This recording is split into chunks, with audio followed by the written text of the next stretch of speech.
Assalamualaikum warahmatullahi wabarakatuh. Hai guys. Perkenalkan nih, nama aku Zina Beauty Metia dari kelas KPI 1E dengan NIM 1860304241027. Nah, hari ini aku memenuhi tugas UTS aku nih atau ujian tengah semester dari mata kuliah Dasar Ilmu Komunikasi dengan dosen Ibu Ajeng. Nah, aku mau bahas full materi semester 1. Ada 9 materi yang akan aku bahas di sini, mulai dari sejarah dan lain sebagainya.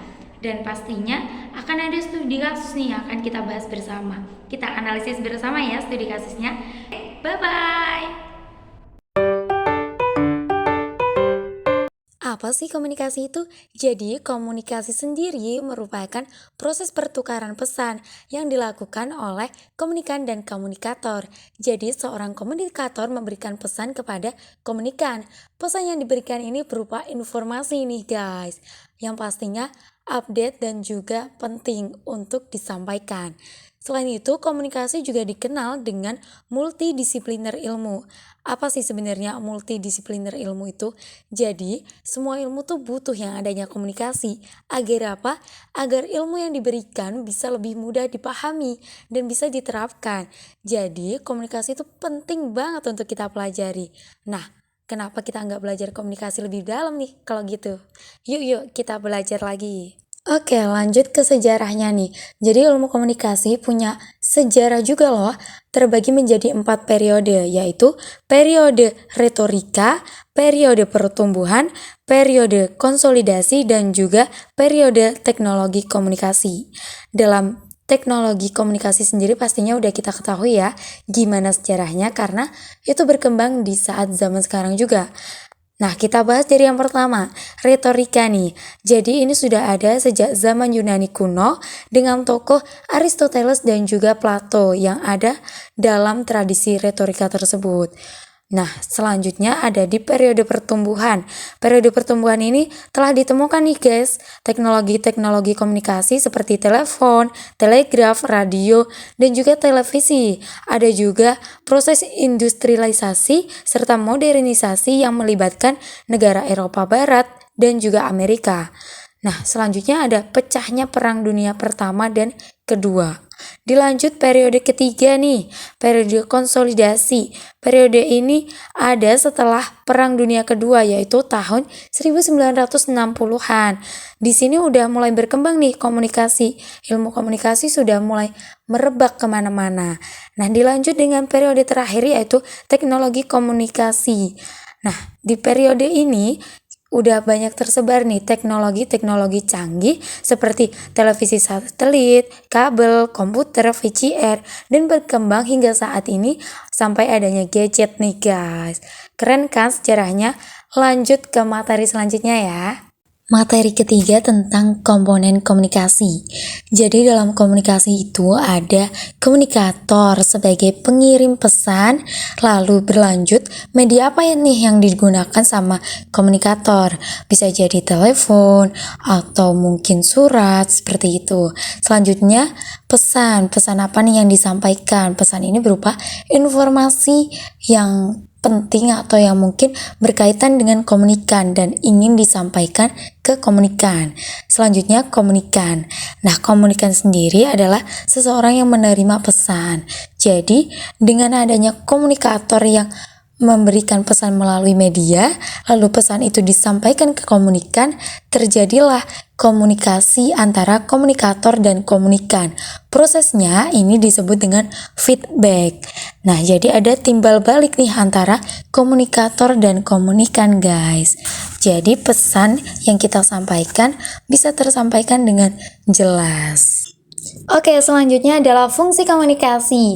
Ada 4, yang pertama sosial. Sosial ini kita butuhkan banget nih untuk interaksi antar hubungan bersama orang lain. Contohnya pada masyarakat. Hidup bersosial itu penting ya, karena kita saling membutuhkan. Dan dengan adanya fungsi sosial ini, kita bisa menambah komunikasi kita dengan masyarakat.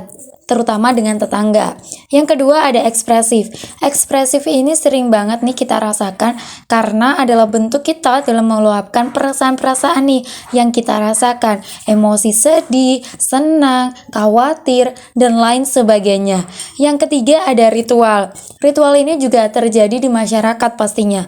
Karena ini adalah bentuk kita melakukan adanya kaitan dengan adat dan budaya. Contohnya kita melakukan upacara atau beribadah seperti itu. Yang terakhir adanya instrumental.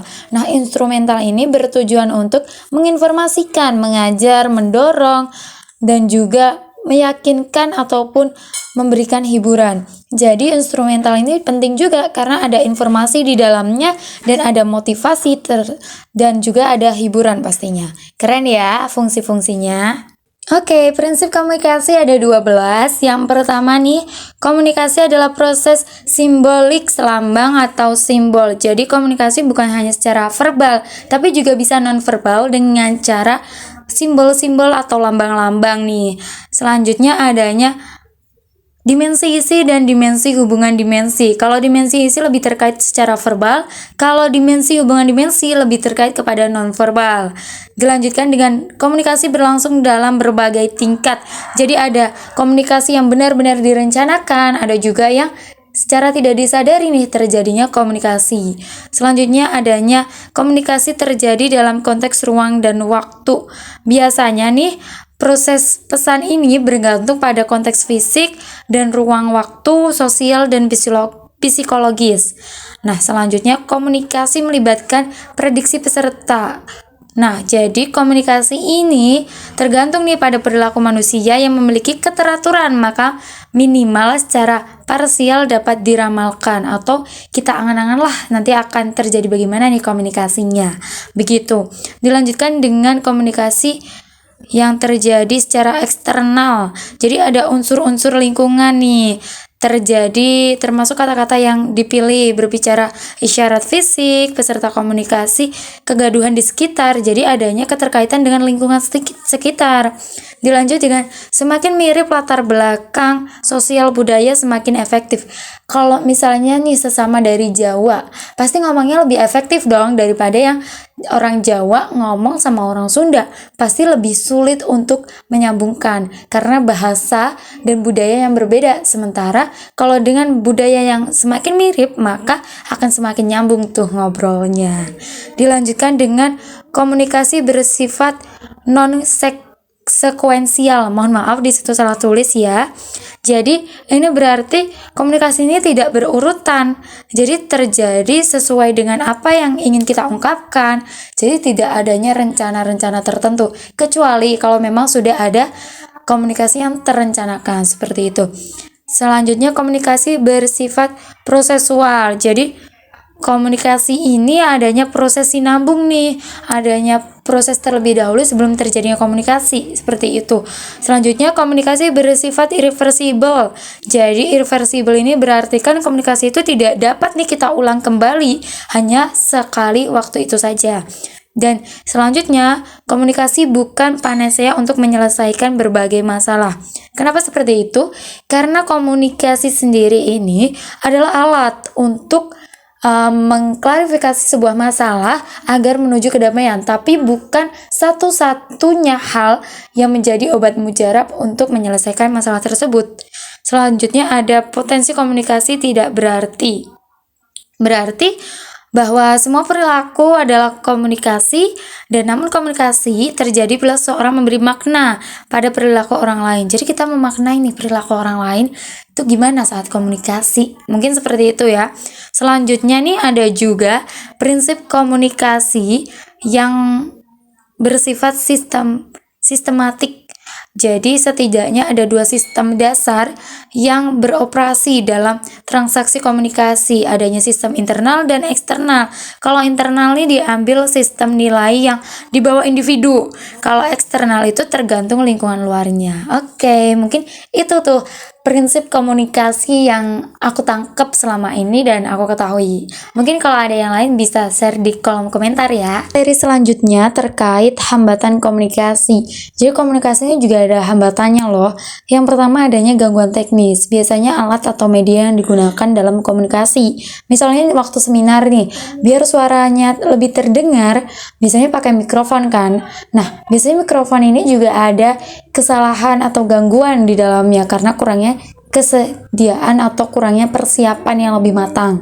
Selanjutnya adanya gangguan semantik. Nah, di sini tuh termasuk dalam gangguan di mana kesalahpahaman nih antara komunikan dan komunikator. Biasanya komunikator ngomong A, komunikan nih nangkepnya B. Jadi ada kesalahpahaman dalam pemaknaan informasi yang diberikan. Selanjutnya ada gangguan psikologis. Kalau psikologis nih terkait emosional. Biasanya orang lagi sedih diajak ngobrol tentang seneng. Jadi mau nanggepin juga bingung. Kalau nggak gitu orang lagi marah malah diajakin ngomong sedih, ya jadi tambah marah dong. Nah, ditambah lagi adanya gangguan kerangka berpikir.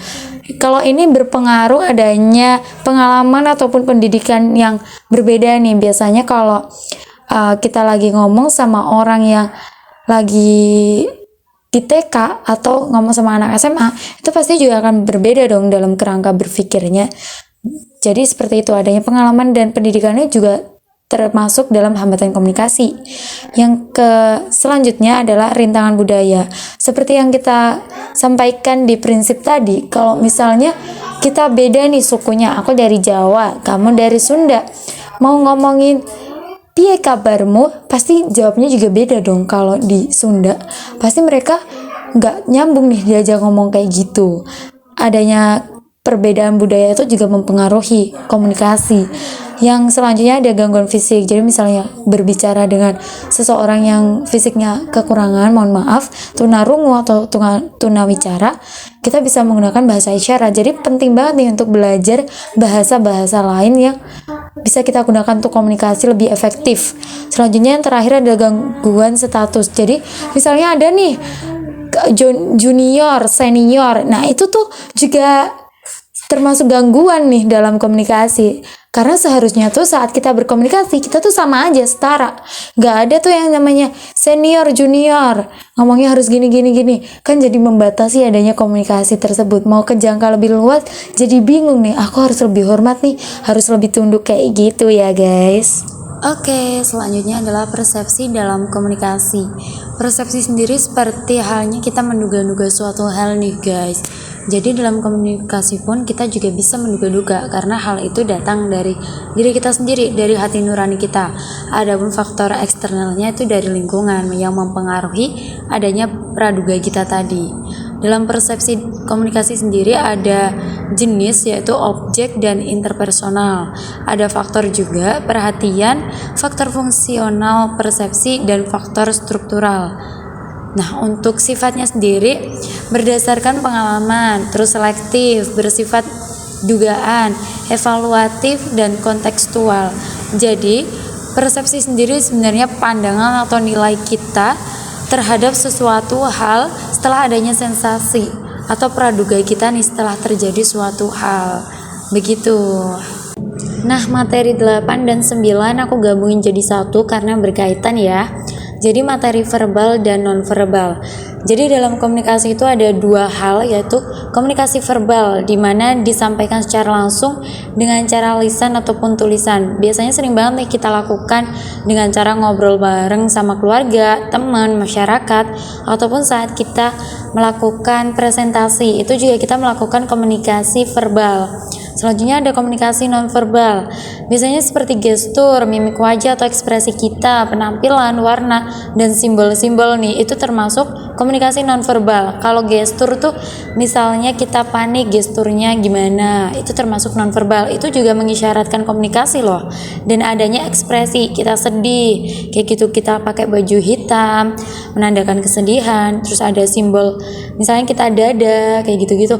Itu juga termasuk komunikasi nonverbal dan itu efektif juga, tapi pemaknaannya akan banyak karena tidak seperti verbal yang langsung bisa dimaknai saat itu juga. Seperti itu ya guys. Jadi adanya 9 materi yang sudah kita bahas. Selanjutnya kita mau bahas studi kasus nih. Yuk langsung aja. Itu tadi adalah materi yang sudah aku jelaskan, ada 9 materi, dan kali ini adalah studi kasus. Studi kasus kali ini aku ambil dari komunikasi keluarga nih.